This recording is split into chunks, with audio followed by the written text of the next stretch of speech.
Welcome to the InfoMullet YouTube channel. If you enjoy this content, please like or share.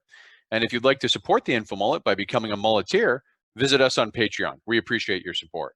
The point of the induced herd of all these pandemic responses is to reduce the deaths and to, you wouldn't eliminate them, but to have less deaths than you might otherwise have. The concept of operations, the phases of the Swedish model or the induced herd immunity model, the first thing they're going to do is take the elderly and vulnerable population and secure them in isolation. And the second one is to let those who are younger, have no underlying conditions, and are perceived to be healthier go on about their ways. This obviously keeps the economy open. The theory is that over time, you will build a herd immunity such that you will get 60 to 80% of the population has been exposed and has developed antibodies and immunities. And then you can allow the elderly to get back in the population because they will be protected by this herd immunity. Sweden's not the only country that's tried it. The United Kingdom's tried it. The Netherlands have tried it.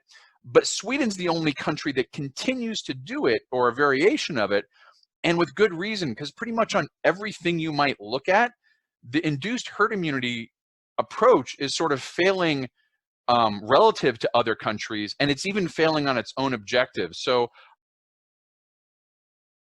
the crude death rate looks as a percentage of all your confirmed cases. We have Denmark is the blue, Estonia is the gold, Finland is the light green here that's over on the right, Norway is the red, and Sweden is this one that jumps up, is now over 12% crude death rate. These all share a common water boundary, and Sweden, Finland, and Norway are all on the same peninsula. Sweden, you've got the small cities on the eastern side there, close to Russia. These are all countries in the same region, not exactly the same political model, but very similar socioeconomic, demographic-wise. And on the left here is the deaths per 100,000 people. Now, this is from today's New York Times. And the blue columns are the deaths per capita. And right away, we see that Sweden is multiple times worse. These other countries, Denmark, Germany, Finland, Norway, all these other ones have adopted a hammer and dance style approach, the one I talked about on Saturday. But Sweden didn't, and it's really showing in their death rate per capita. The red I've put in here is just to show the population density. So obviously the most population dense is Germany, but Sweden's down here, very low population density. And some of these other countries have the same or higher population densities, but much lower deaths per capita. 50% of the deaths in Sweden are coming from elderly homes. This is the hospitalization rate, and this is from the US, so different demographics here. These provisional data from the CDC shows that we have an increasing level of hospitalizations per 100,000. And what it is on the left here is the number of hospitalizations per 100,000.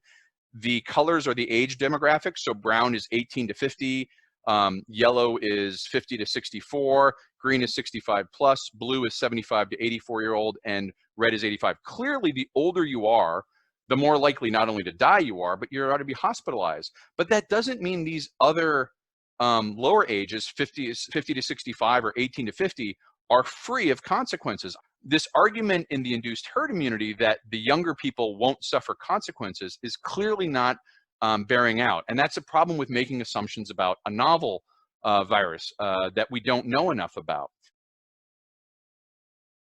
And the final big assumption, the reason you're doing all of this stuff is so you can build herd immunity.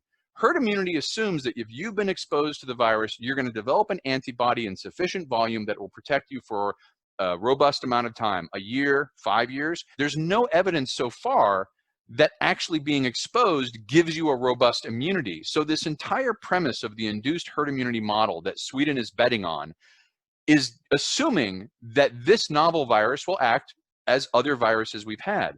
But I've said it on Saturday, and I'll say it again. If getting herd immunity was as easy as doing what we already did and not having to change anything, the history of indigenous people in North and South America, when the original colonists and conquistadors met them, would be a lot different. The history of Europe with the Black Death would be a lot different. We do not have a good track record as humans just naturally building herd immunity until we got to the point where we were able to create a vaccine. Thanks for watching the video. Hope you enjoyed it. If you'd like to follow the Info Mullet, visit us on Facebook or Twitter. And if you'd like notifications when we post new video content, click on the red subscribe button below the video. If you've ever wanted to become a mulleteer and support the Info Mullet, visit us on Patreon. We appreciate the support.